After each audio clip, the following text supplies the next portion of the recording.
Welcome to New Stripe City, a YouTube channel for diehard Bengals fans. I'm your host, Ace Boogie.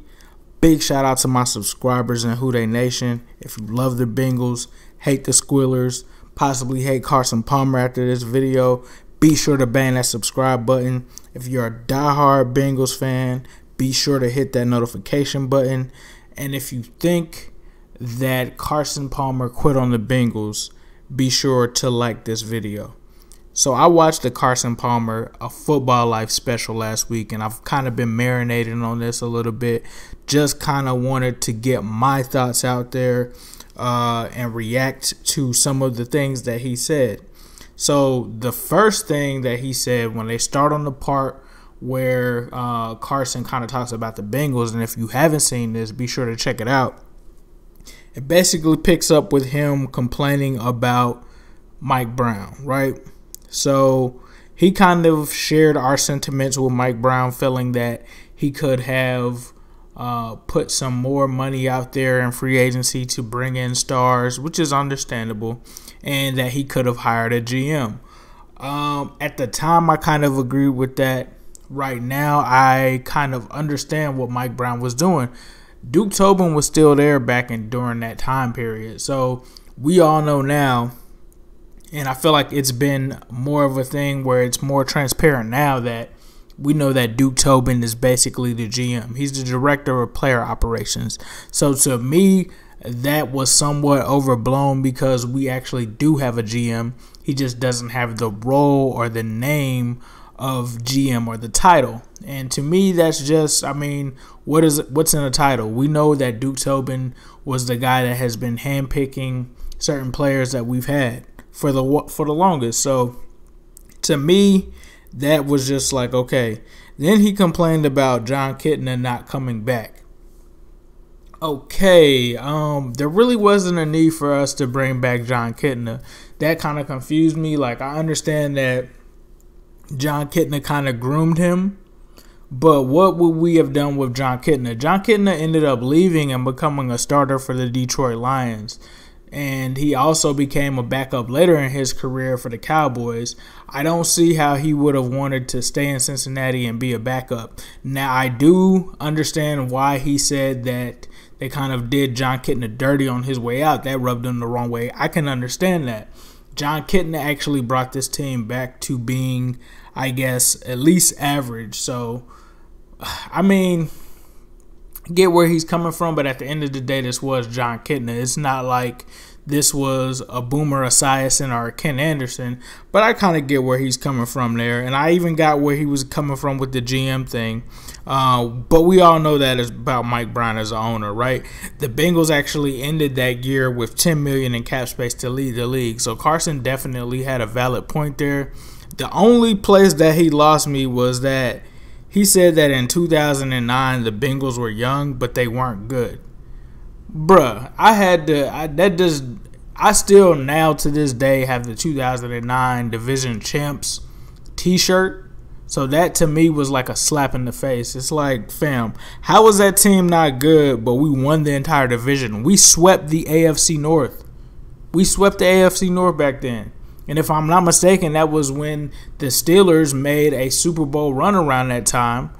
So to me, it's just totally disrespectful to say that we weren't good when you're beating Steelers teams that had Joey Porter, Jerome Bettis around that time, Troy Polamalu, Ed Reed, Ray Lewis. The AFC wasn't even it wasn't easy to win, bro. Like, even the Browns back then with Derek Anderson and some of those guys, they were still decent.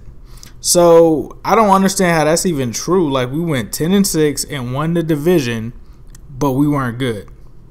And to me, that's always been my gripe with Carson Palmer is there's always been a lot of finger pointing, but the fact remains is that he wasn't good. He wasn't good in 2009. I had to look at some of the numbers. This man threw for 3,000 yards, only 21 touchdowns, and 13 interceptions. Had one of his lowest quarterback ratings in his career that year. But you have the nerve to turn around and point the finger at the team? Well, when you look at the 2009 defense, that defense was led by Mike Zimmer, okay? And Mike Zimmer was a damn good defensive coordinator, and that defense was good. So where are we getting this whole narrative that the team wasn't good? No, Carson, you weren't good that year. You weren't good. So don't put that on the team. And when you look at Cedric Benson, you had a well-capable back at Cedric Benson. The man ran for 1,200 yards. You still had Chad Johnson. Lavernius Coles was not a replacement for TJ. RIP Chris Henry. We had Chris Henry for a while. This was the season he passed away.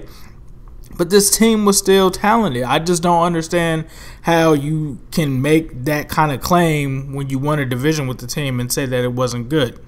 So that team ended up losing in the playoffs 24-14. And let's look at why we lost the game. Cedric Benson ran for 169 yards in that game and a touchdown. The defense, they definitely gave up some points there. But let's look at Carson Palmer in that game. He threw 18 of 36, so 50% completion rating for 146 passing yards, 1 touchdown and 1 interception. Bro, you played trash. You played trash in a game where, as division champs, we should have came in and beat the Jets, bro. Like, just being honest, we should have beat the Jets. They had the butt fumbler on their team starting as the quarterback. And so, to me, that's the only thing that I haven't liked about Carson Palmer. I respect that he was a good player here early on, but I hold him,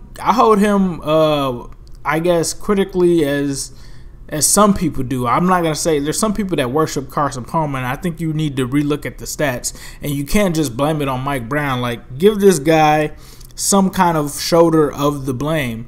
Like, after 2005 and 2006, like, Carson went downhill. That's just being real. Like, Carson Palmer had a couple of great years, and then there was a point where, to me, the money wasn't adding up, and that's my thing too. If you're going to talk about GMs and you're going to talk about Mike Brown not bringing anybody, I never have publicly ever heard where Carson Palmer went to Mike Brown and wanted to restructure his contract in order to bring in other players.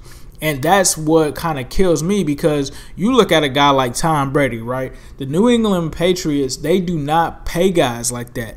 It's the same thing. But you know what's different? They actually win. So they get guys to buy in and they get guys to come for cheap. But the biggest part of what allows them to continue to go to championships and bring in talent for Brady is that Tom Brady himself restructures his contract. So it's kind of hard for me to look at Carson Palmer and say, okay, you want to bring in other players, but at the same time, you were making $13 million. He was making the most on the team. He was making the most on the team from all of the salary. Like, I found a actual contract thing back then that actually showed the difference in salaries. Chad himself was only making about $7 million. So if Carson Palmer really truly wanted to bring in talent, why didn't he go the Tom Brady route? I hate when guys do that. Like, Tom Brady does that for a reason. But yeah, during that time when all of this stuff, this turmoil was happening, that's another reason I didn't like Carson. He never took ownership of that. He let all of the problems and all of that fall on the shoulders of Chad Johnson, who did not deserve it. He didn't deserve that. Not once did he publicly ever take accountability that I can recall for the performance of the Bengals. It's just a whole bunch of finger pointing his whole career, and then he gets traded. He decides to quit on us, which, okay, that's cool. Even though the next year we went out and got some of those guys that you wanted us to do. So we went out and spent money on a guy like Antonio Brown and Terrell Owens and all of these other guys, which is what you wanted. So Mike Brown tried to comply with what you wanted, and when it didn't work out, the next thing I know, you're leaving town. What else? It's just, to me, man, this guy really is a guy that was a decent quarterback. To me, was a horrible teammate. It's like, not only did you just do that to Cincinnati, you also did it in Oakland too. You gave up on that team too. So it's just a weird dynamic with this guy where, you know, people understand what you went through. People understand and get it, but you don't see guys like Chad Johnson out here complaining. You know, you didn't see them do things, and to see how the guy's career ended up, he eventually, now when he was with the Cardinals, like, not, this dude is like the epitome of inconsistent, but the year where he actually did pretty good, that was like the Carson Palmer that we saw back in like 2005. That really didn't flash too much after his stints in Cincinnati. It didn't show up in Oakland. It didn't show up anywhere else. So to hear this guy like not go back and say I could have handled things differently or anything, I don't know if that's telling. It seemed like Marvin Lewis really didn't care. But me personally, I just, you know, for Carson to do what he did, I wasn't mad at that. It's just the way that he went about it and the way that he didn't take any accountability for it is, I guess, what I'm trying to say. So, you know, I still harbor some feelings towards him, but it's not because of him wanting to leave the Bengals. It was just because, come on, dude, like, you had seasons where you were throwing 20 interceptions. Like, you're not a part of the problem. And to be honest with you, I was in the minority, and I've said this before when I've talked about Carson Palmer. I was in the minority, and you can ask any of the fans that I knew personally. I've got friends that I knew personally as Bengals fans that knew that I wanted Carson Palmer out of here, and it was way before he decided to retire in 2010. When you're paying a guy like Carson Palmer, Peyton Manning, and Drew Brees money just to throw 20 interceptions a year, I wanted us to move on from him to relaunch the Bengals so that we could get other guys that could come in and we could have, you know, flexibility to do things. You know, so I just don't really get it, man. This team was talented even back then. I mean, you're talking about let's hire a new GM, and we've still got some of the guys from the 2009 and 2010 class still on this team. But yeah, I just wanted to give a reaction. Let me know what you guys thought about it. I mean, honestly, I don't really care about Carson Palmer, bro. Like, he was a decent quarterback. Was he a Hall of Famer? In my book, I don't think so. Was he a good quarterback? I don't know if I would say good, but he was pretty decent. Like, if he didn't have the injuries, I think he would have been better. Like, this kind of also showed the fact that he got like a ligament donated from a donor, which I never knew that. So that 2005 injury, man, I think just really kind of derailed his career. But I can sum up what I think about Carson and what he can do with this picture, as you guys can see. But as usual, I will leave you guys with a who day, all day, every day, and especially on Sunday.